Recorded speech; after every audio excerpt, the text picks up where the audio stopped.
Snapshot 5 for Minecraft 26.2 brought us new pack versions with new particles, team color changes, and more. My name is Sliced Lime, and this is a showcase of the changes. Let's start with commands and with those team colors. The color format for teams has changed. This is the format used in the Team Modify and Waypoint Modify commands. They now only accept lowercase names with underscores. The values now match the format used in text components, but this also means existing commands might need to be upgraded. There are also changes to the scoreboard displays.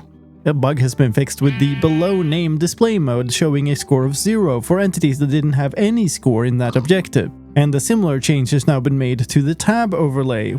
Target selectors with duplicate, non-negated team arguments are now consistently not allowed regardless of which order they're written in. The error message for the difficulty command now uses the translated name of the difficulty in question, and the DOP command now properly shows the name of all affected players when it succeeds for multiple players at once. When using the place command to place a Sulfur spring feature, the placed blocks are no longer invisible. An attribute change. The nameplate distance attribute introduced in the previous snapshot has been renamed to name tag distance. A number of new block tags have been introduced in this version for what various mobs are immune to. They affect the valid spawn placements for these mobs, but have no effect on pathfinding. Sulfur cube archetypes have changed in this version. They now have an optional explosion fuse integer field specifying the explosion fuse. If this is present, the archetype can be primed.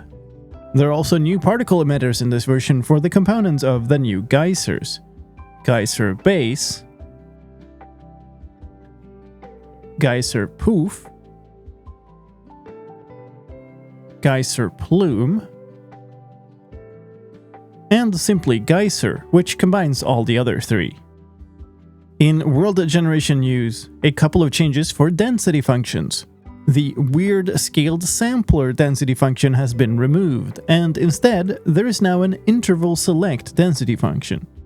There's a new world generation block predicate called matching biomes. It has a single field called biomes, which is a biome ID, list of biome IDs, or hash prefixed biome tag specifying which biomes to check for. And in feature news, the block field in the multi-phase growth feature is no longer optional, which is also the case for the below trunk provider field in the tree feature.